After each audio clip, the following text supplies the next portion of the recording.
एक बहुत ही famous line है कि दूसरे की गलती से सीख जाओ तो अच्छा है, कहीं अपनी गलतियों से सीखने की कोशिश करोगे तो ज़िंदगी छोटी पड़ जाएगी। तो मेरी जो गलतियाँ थी, जो मैंने गलतियाँ की जिसकी वजह से मुझे जॉब मिलने में इतना टाइम लग गया, वो गलतियाँ क्या थी, आज हम इस वीडियो में डिस्कस करने वाले हैं। नमस्कार, मैं श्वेता सोनी स्वागत करती हूँ अपने यूट्यूब चैनल पर।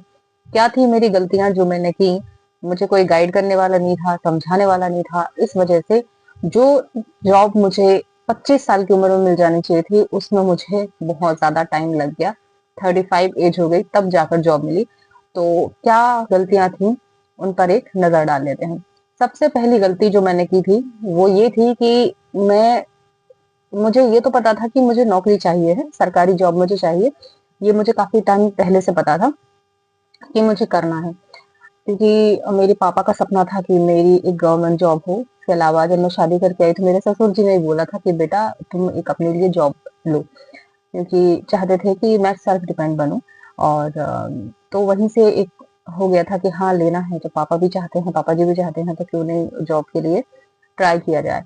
लेकिन जॉब मिलना है, लेना है, लेकिन कौन सी लेना है ये मुझे नहीं था पता। बस लगे हुए थे कि हाँ लेना है, कोई वैकेंसी आई तो फॉर्म डाल दिए, ऐसा चल रहा था। तो सबसे पहली चीज तो मुझे क्लियर नहीं था कि मुझे कौन सी जॉब करनी है, कैसी जॉब करनी है, कौन सी जॉब करनी है, मुझे क्लियर नहीं था। एक कहते हैं ना लक्ष्य बनाना, आपके सामने ढेरों ऑप्शन है, अगर आप सभी की तरफ भागोगे तो कहीं नहीं पहुंच पाओगे। आपको एक कोई चीज डिसाइड करनी होती है, एक अपनी मंजिल डिसाइड करनी होती है कि मुझे इस फील्ड में जाना है और उस पर लग जाना होता है। तो ये मेरी पहली गलती थी, मैंने अपना टारगेट नहीं बनाया था, लक्ष्य नहीं बनाया था। इस वजह से भटकाव की स्थिति रही और कोई भी जॉब हाथ नहीं आई, पहली गलती। इसके अलावा मेरी दूसरी गलती क्या थी, मेरी दूसरी गलती ये थी कि मैंने प्रिपरेशन को सीरियसली नहीं लिया। मतलब जैसे हम कोई जॉब के लिए सोचते हैं करने के लिए तो प्रॉपर एक रूपरेखा बनाते हैं। क्या अगर कोई बैच लेना है तो बोलेंगे, बुक्स लेना है तो बोलेंगे और पहले से तैयारी स्टार्ट कर देंगे। तो ये मैंने दूसरी गलती की थी कि मैं नोटिफिकेशन का वेट करती थी कि नोटिफिकेशन आएगा, कौन सी जॉब आ रही, पता तो हो कौन सी जॉब आ रही है, फिर आएगा तो अपन तैयारी करेंगे। ये मेरी दूसरी सबसे बड़ी गलती थी। हर वैकेंसी आने का एक फिक्स टाइम होता है कि जैसे टीचिंग जो एमपी टेट है उनकी जो वैकेंसीज हैं हर साल आती हैं। सुपरवाइजर की वो हर 3 साल में निकलती है वैकेंसी। तो अपन को जब पता है कि 3 साल बाद ये जॉब आने वाली है या 1 साल बाद ये जॉब आने वाली है, तो हम नोटिफिकेशन का वेट क्यों करते हैं। मेरी दूसरी गलती ये थी कि मैं नोटिफिकेशन का वेट करती थी कि कोई वैकेंसी आएगी, उसका नोटिफिकेशन आएगा तो हम तैयारी स्टार्ट कर देंगे। तो यही गलती मुझे पीछे लेकर चली गई उन लोगों से जो पहले से तैयारी कर रहे थे। ये मेरी दूसरी गलती थी। इसके अलावा मेरी तीसरी गलती क्या थी कि मैं अपने आप में बहुत ओवर कॉन्फिडेंट थी कि मुझे किसी कोचिंग की जरूरत नहीं है, बुक पढ़ेंगे उसमें से फंस जाएगा, एग्जाम निकाल लेंगे, और लोगों ने भी तो पहले निकाले हैं बुक से। तो ये मेरी सबसे बड़ी गलती रही, तीसरी कह सकते हो इसको, कि मैंने किसी टीचर का सहारा नहीं लिया। हर वैकेंसी के लिए, हर जॉब के लिए आपको एक टीचर की बहुत जरूरत होती है।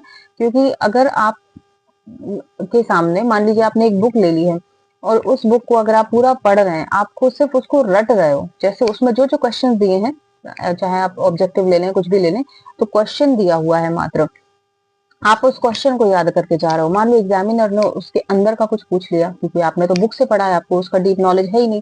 तो वहां पे प्रॉब्लम आ जाती है कि आपको कॉन्सेप्ट क्लियर होना चाहिए। अगर कोई प्रोसेस है, जैसे आपका डाइजेशन सिस्टम है, इसका अगर आपको पूरा प्रोसेस पता है तो आपसे एग्जामिनर कहीं का भी क्वेश्चन पूछ ले, आप उसका आंसर दे सकते हो, क्योंकि आपको पूरी प्रोसेस पता है। लेकिन अगर आपने सिर्फ इतना रट के गए हैं कि ये खाने से ये होता है, ये खाने से ये होता है, तो एग्जामिनर आपसे क्रॉस में अगर क्वेश्चन पूछ लेगा तो आप आंसर नहीं दे पाओगे और यहाँ से आप पीछे हो जाओगे। तो आपको एक टीचर की, एक बैच की कह सकते हैं, कोचिंग की जरूरत होती है, एक टीचर की जरूरत होती है जो आपको प्रॉपर गाइड कर सके, पूरा प्रोसेस आपको समझा सके, ताकि उसके अंदर से कोई भी क्वेश्चन आ जाए आप आंसर प्रॉपर दे सको। तो ये मेरी तीसरी गलती थी कि मैंने किसी टीचर की हेल्प नहीं ली, खुद से ओवर कॉन्फिडेंट में बुक ले लिया और उसको भी कच्चा पक्का पढ़ा, ऐसे कोई सीरियस होकर नहीं पढ़ा। यहाँ मेरी गलती हो गई। इसके अलावा चौथी गलती कह सकते हो जो मुझे पर्सनली लगती है कि मैंने बहुत बड़ी गलती की थी, वो ये थी कि मैंने हर चीज को इम्पोर्टेंस दी।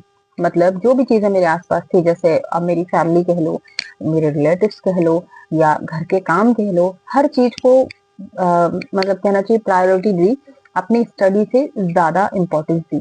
कि मतलब सबकी सेवा में लगना है, सबके लिए ये करना है, सबके लिए वो करना है, घर भी अच्छा रखना है। सब कुछ करने के बाद फिर मेरे पास जो बचा हुआ टाइम होता था, मुश्किल से 1-2 घंटे ही निकल पाते थे। फिर इतना सब करने के बाद, वो भी नाइट में, थके हुए होते थे, तो ना ठीक से पढ़ पाते थे, ना कुछ हो पाता था।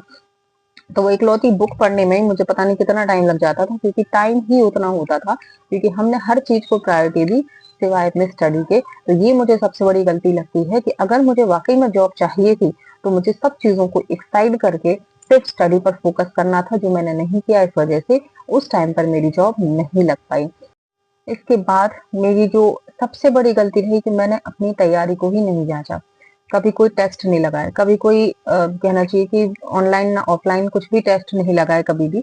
बस पढ़ा और एग्जाम देने के लिए चले गए, जब मुझे ही नहीं पता मेरी तैयारी कितनी है। क्योंकि आप अपनी जब टेस्ट लगाते हैं, तो आपको अपनी गलतियां पता चलती हैं, आप कितने पानी में हो ये पता चलता है। आपका जो ओवर कॉन्फिडेंस का लेवल होता है वो डाउन होता है कि भाई जमीन पे आ जाओ, आपकी तैयारी भी कुछ भी नहीं है। तो वो मैंने गलती की थी, मैंने टेस्ट वगैरह नहीं लगाए थे, बस वो बुक थी उसको कच्चा पक्का जैसा भी पढ़ते बना पढ़ा और एग्जाम देने डायरेक्ट चले गए, क्योंकि इतना कुछ सीरियस नहीं थे पढ़ाई के लिए। लेकिन पढ़ाई में मेरी जो लगन है वो तब लगी जब मैंने 2023 में, आई थिंक, वो एमपी टेट वर्ग 3 का एग्जाम मैंने दिया था, और कुछ मात्र नंबर से मेरा सिलेक्शन नहीं हो पाया था। और उसके साथ ही साथ मेरे जो नेबरहुड है, नेबर में 2-3 लड़कियां उस टाइम पे सिलेक्ट हुई थी। मेरी जहाँ पे आंगनवाड़ी थी वहां पे 2 से 3 लड़कियां थी जो कि सिलेक्ट हुई थी, और सिलेक्शन के बाद बड़ा धूमधाम से उनका स्वागत हुआ। और वो अपनी जॉब लेकर, जहाँ उनका ट्रांसफर, मतलब जहाँ पे उनकी पोस्टिंग हुई, वहां पे चली गई। तो अपने मन में इतना गिल्ट फील हुआ कि मैंने भी तो फॉर्म भरा था, मेरा क्यों नहीं हुआ। फिर मैंने उन लोगों से बात की, उन लोगों से पूछा कि कैसे क्या तैयारी की, तो उन्होंने बताया कि हमने कोचिंग लिया था, और इसके अलावा हमने तैयारी अपनी अच्छी की थी, बहुत ज्यादा मेहनत की थी, मतलब सब चीजों को छोड़कर हमने तैयारी की थी। तो वहां से एक मोटिवेशन ऑटोमेटिक आया। कहते हैं ना कि शर्मिंदगी एक ऐसी चीज है जो आपको हर वो काम करने पर मजबूर कर देती है जो अभी तक आपने नहीं किया। मैंने मेहनत उतनी अच्छी नहीं की थी, तो मेरा सिलेक्शन नहीं हुआ, लेकिन शर्मिंदगी कि इनका हो गया, सब मुझसे आके पूछते थे कि तुम्हारा नहीं हुआ, तुम्हारा नहीं हुआ। तो बड़ा गिल्ट फील होता था, बड़ी शर्म आती थी अपने ऊपर कि लानत है हम पे, हमारा सिलेक्शन नहीं हुआ, इनका हो गया। तो वहीं से एक मोटिवेशन क्रिएट हुआ।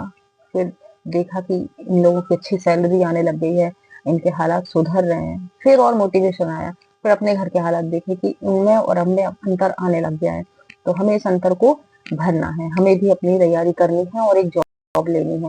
तो मोटिवेशन आप कहीं से भी उठा सकते हो, जैसे मैंने उठाया उन लोगों के सिलेक्शन से। आप लोग भी उठा सकते हो, जो सिलेक्ट लोग हैं उनको देखकर कि इनकी लाइफ चेंज हो रही है और हमारी अभी जो है कि भाई फंसी हुई है। तो यहाँ से आप मोटिवेशन क्रिएट करके अपनी तैयारी को और अच्छा बना सकते हो। उम्मीद है आपको समझ में आया होगा कि समय किसी के लिए नहीं रुकता, समय निकल रहा है, आपकी एज निकल रही है। अगर आपकी एज, मान लीजिए फॉर्म भरने की लास्ट जो उम्र है वो 40 साल है या 45 साल है, तो आपने अगर 40 साल या 45 साल में जॉब लिया, तो आप कितने साल की जॉब कर पाओगे? 63-65 में आप रिटायर हो ही जाओगे। तो फिर 20 साल मात्र के लिए आप क्या जॉब कर रहे हो? अगर आप कम एज में जॉब ले लेते हो, तो अच्छी खासी लंबी आप दूरी तय कर सकते हो जॉब करते हुए, काफी ज्यादा अपनी इनकम बढ़ा सकते हो, अपने परिवार के लिए कुछ कर सकते हो। तो कम एज में जॉब ले लो, वो बहुत बेहतर होता है। और लड़कियों के लिए तो बेस्ट मेरी सलाह है, शादी जॉब लेकर ही करना। जब भी शादी करो, आपके हाथ में एक सरकारी जॉब हो, फिर करना। रिश्ते भी आपको अच्छे मिलेंगे, प्लस आपको इज्जत भी अलग ही लेवल की मिलेगी ससुराल में।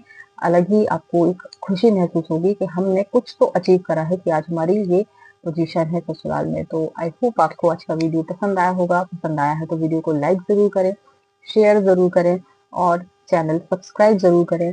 जो भी मेरी एक्सपीरियंसेस हैं इस जॉब को लेकर, मेरी तैयारी को लेकर, मैं टाइम टाइम पर शेयर करती रहती हूँ। तो आप जरूर बने रहें, चैनल को जरूर सब्सक्राइब करें। मिलते हैं अगली वीडियो में, तब तक के लिए नमस्कार।